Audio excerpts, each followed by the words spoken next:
Oke, halo, kembali lagi di channel The Day. Nah, di video kali ini kita akan ngebahas berkaitan dengan desain sistem workflow.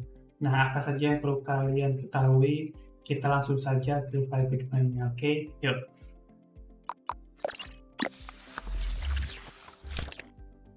Nah, di sini desain sistem workflow, di sini saya kategorikan ada 3 ya. Nah, yaitu product team, freelancer, dan agency, yang mana siapa yang bakal involve itu berbeda-beda. Nah, seumpamanya di product team itu biasanya bakal banyak si desainernya ya. Si desainernya ini di sini bakal banyak karena ini bakal lebih dari satu. Nah, lalu di sini juga bakal ada design lead atau bisa jadi di sini itu biasanya ada desain operasionalnya. Lalu dari sisi fase, saya membaginya itu ada dua. Ini fase satu, lalu setelah itu fase 2. Yang mana fase 2 itu biasanya bakal tahapan development dan pembuatan dokumentasi. Nah, begitu juga dari sisi freelancer. Kalau sisi freelancer itu lebih gampang karena biasanya cukup dua orang yang bakal handle pembuatan desain sistem. Yang pertama itu adalah si desainer itu sendiri yang mengerjakan, dan yang kedua adalah sisi front end-nya. Itu front end-nya bisa siapa saja. Ya. Nah, lalu kalau misalnya dari sisi agency, di sini kalau sisi agency itu sebenarnya sih yang paling banyak itu yang ditemukan itu adalah mirip kayak freelancer, yang mana pada saat ngedefine sebuah design system biasanya satu orang yang bakal mendesain, atau sisanya itu desainer ini dia bakal mengikuti aset-aset yang sudah dibuat oleh si desainer pertamanya. Lalu setelah itu, yaitu balik lagi setelah itu sama kurang lebih dengan freelancer, yaitu pada fase 1 kita ngebuat dulu, lalu fase 2-nya baru tahap development ke sisi front end. Nah, itu adalah kategori dari sisi apa namanya ya dari sisi workflow-nya ya, baik itu apa namanya produk, freelance, dan agency. Oke, nah di sini juga ada yang namanya tim model. Nah, tim model, kalau tim model itu berdasarkan buku yang saya baca itu, ini tim model itu saya baca itu bukunya tuh Design System Handbook dari Envision. Nah, di sini tim model itu ada 3 ya, dikategorikan 3, yang mana namanya yang pertama adalah solitary. Oops, sorry. Di sini solitary, yang mana kalau solitary itu dia yang ngedefine satu orang, lalu sisanya disebar.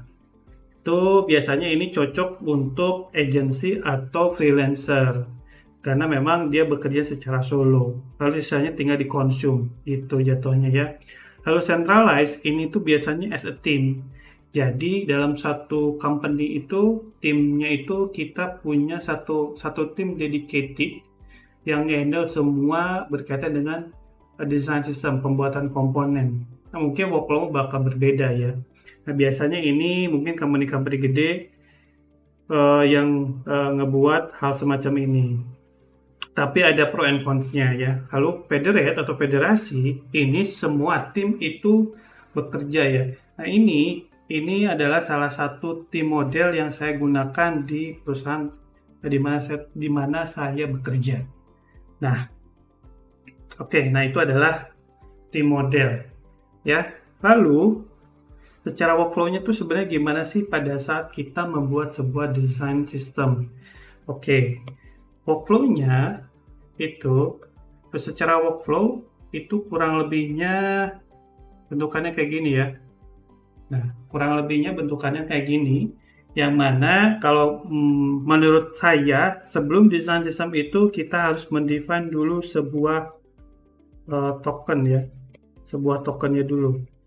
Ini dimana token ini sangat berfungsi pada saat kalian mendefine font style, color style, atau master color, dan font style dan spacing. Ini sudah pernah saya jelaskan di video-video sebelumnya. Ya, kalian bisa baca, bisa menonton di video-video yang telah saya publish sebelumnya ya. Nah, lalu atomic ya, di sini atom, ini atom harusnya. Atom. Ya, ini atom. Lalu setelah atom kita masuk ke molekul. Dari molekul kita masuk ke organisme, dan dari organisme kita masuk ke template. Sebenarnya template itu lebih ke opsional, ya. Nah, setelah template biasanya langsung ke pages. Kalau pages ya udah, itu pages itu biasanya saya gunakan itu di namanya project file ya namanya. Biasanya itu yang saya gunakan baik di pekerjaan as a freelancer ataupun as product designer. Oke. Itu adalah sistem by defaultnya. By defaultnya itu kita tambahkan token sebelum mendefine sebuah design system. Nah, itu adalah secara high level. Nah, bagaimana dari sisi workflow untuk product design, lalu produk freelancer dan juga agency. Nah, di sini saya membuat sebuah mapping. Oke, mappingnya itu bentuknya kayak gini. Ya, oke, kalian udah bisa lihat bentukannya kayak gini. Yang mana kalau misalnya case-nya nih di produk kalian itu lebih dari satu platform. Kalau misalnya lebih dari satu platform, kalian bisa membaginya itu berdasarkan file Figma-nya. Karena saya tidak merekomendasikan jika kalian membuat sebuah desain sistem itu dalam satu file bersamaan.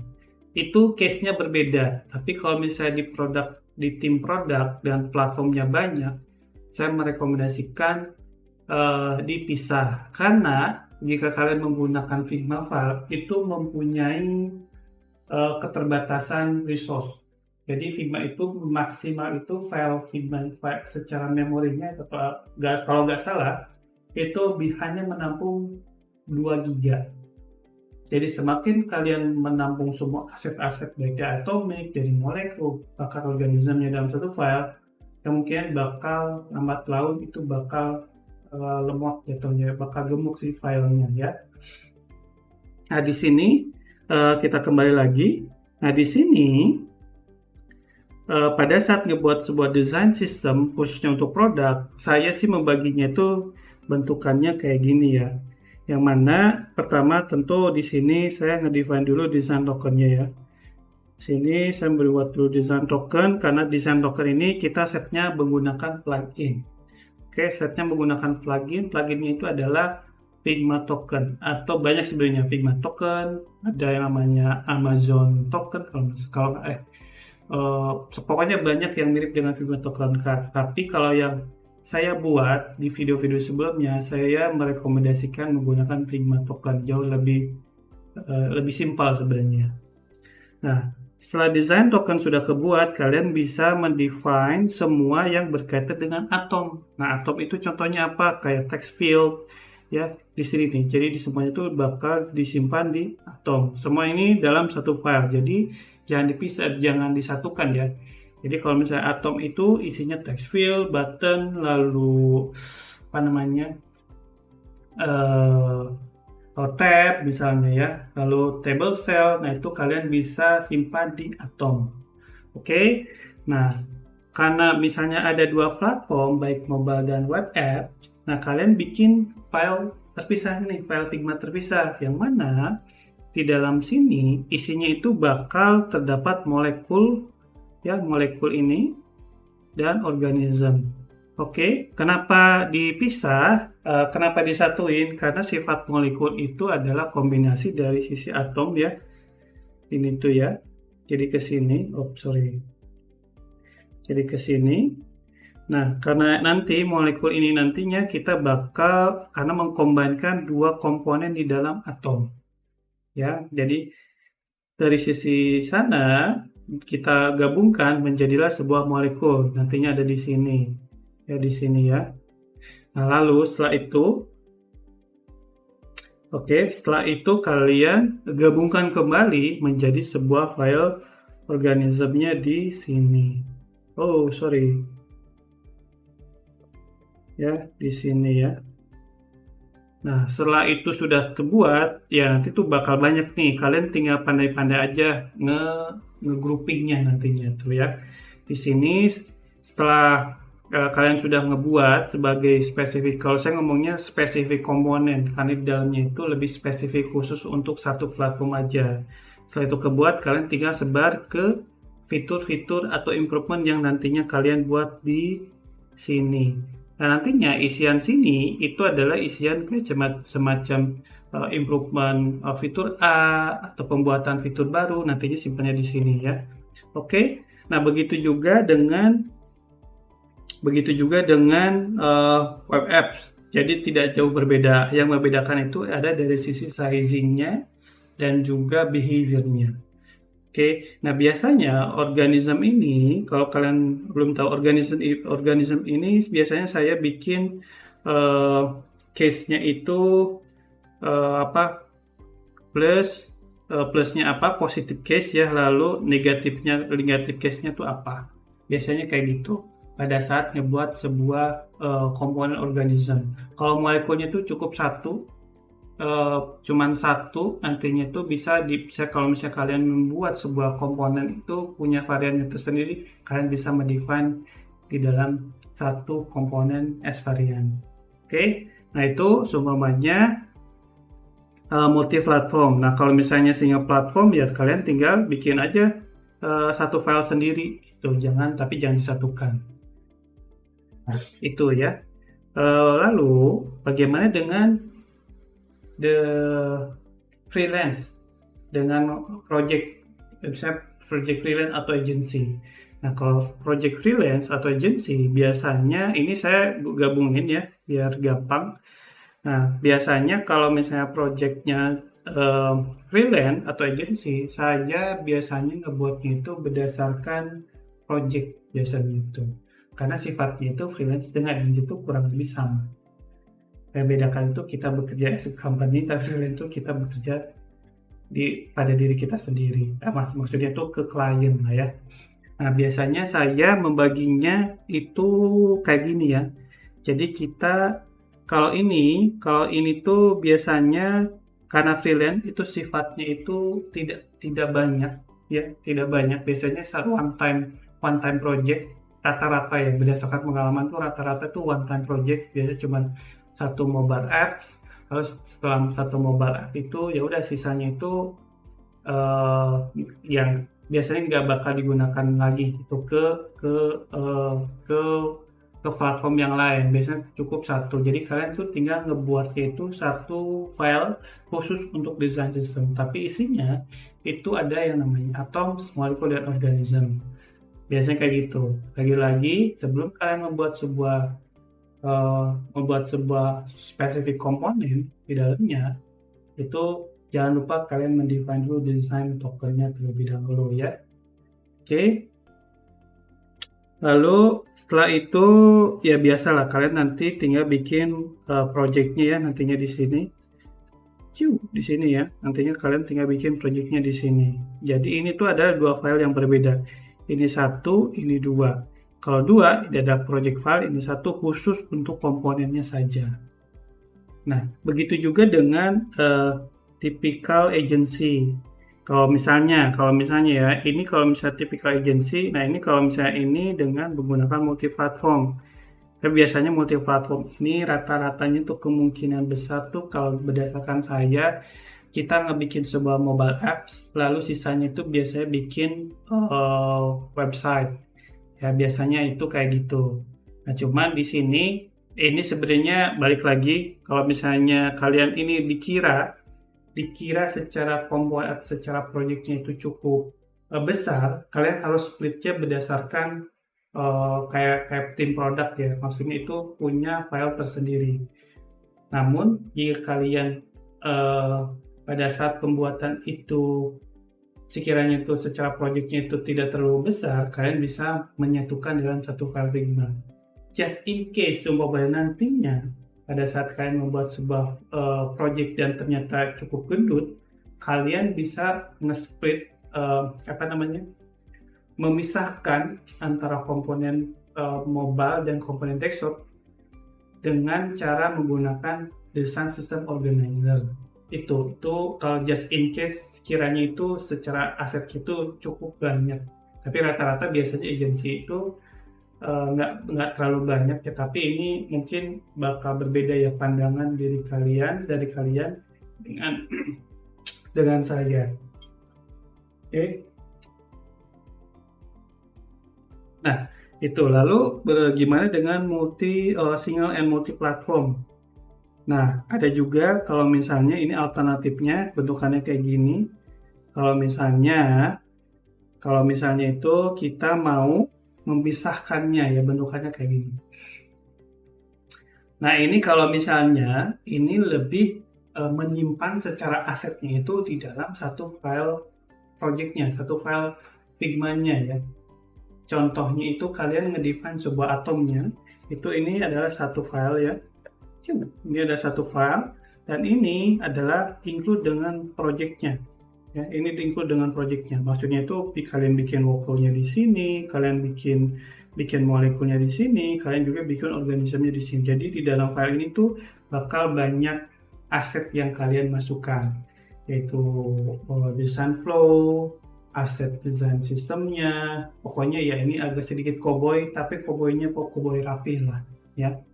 Jadi balik lagi, ini sesuai dengan kebutuhan kalian. Bagaimana kalian menentukan apa lebih tepatnya tuh ngedefine arsitektur desain sistem yang nantinya kalian gunakan untuk keperluan masing-masingnya. Baik itu dari sisi project kalian, atau dari sisi project dari sisi company, atau adalah kalau misalnya produk tuh ya, kalau produk tuh beda cerita karena itu sifatnya bakal terus dikembangkan dan jatuhnya gemuk ya secara asetnya. Kalau agency dan freelance itu sifatnya one time project gitu ya. Oke, nah ini adalah yang tadi saya sudah jelaskan. Ini adalah gambaran yang menurut pandangan saya, disclaimer ya, quote and quote-nya. Jadi, nah, jika kalian ingin atau tertarik dari sisi technical, sebenarnya saya ada buku referensi jika kalian ingin serius mendefine atau mempelajari dari sisi design system. Nantinya ujung-ujungnya kalau misalnya kalian lebih condong ke sisi technical, kedepannya karir kalian tuh jatuhnya lebih ke desain operasional. Mungkin dari desain operasional ini tidak terlalu banyak yang bisa jadi niche market atau pokoknya niche lah ya. Nah, ini secara referensi buku itu saya merekomendasikan ada 3 buku, yaitu Design System Handbook, yang mana buku ini adalah bisa jadi kalau dari saya tuh ini tuh awal ketertarikan saya suka dengan design system karena lebih ke technical gitu. Nah, lalu setelah itu kalian juga mempelajari atomic design karena ini dengan ini sama dengan ini gitu ya. Jadi design system itu di dalamnya itu ada design token juga ya. Ini ada tentang tim model ya, model, dan juga kalau di sini lebih ke technical workflow-nya design system. Itu workflow. Kalau ini tuh lebih ke sisi operasionalnya. Ya, kayak itu ya, sisi operasionalnya. Jadinya yaitu yang bisa saya share, mudah-mudahan nah sini ya. Nah itu 3 buku yang tadi saya perlihatkan menjadi sebagai referensi. Dua buku yang tadi saya lihatkan itu adalah gratis, kalian bisa download di website InVision dan juga di UXPin. Jadi nanti saya coba masukkan link downloadnya, nanti kalian bisa download. Kalau misalnya Atomic Design ini berbayar, jadi kalian bisa cari di Google, mungkin ada yang gratis, silahkan cari ya. Dan ya paling itu aja yang bisa saya share. Mudah-mudahan apa yang saya sharing ini bermanfaat ilmunya dan bisa dibagikan ke yang lain dan juga jangan lupa dipraktekkan. Oke, paling segitu dulu saja sharingnya ya berkaitan dengan desain sistem. Jika kalian ada pertanyaan silahkan lampirkan di kolom komentar. Jika kalian suka dengan video ini, silahkan klik tombol like, dan juga jangan lupa di share dan subscribe. Oke, dan ke depan itu aja, dan thank you, dan sampai jumpa di video selanjutnya. Bye.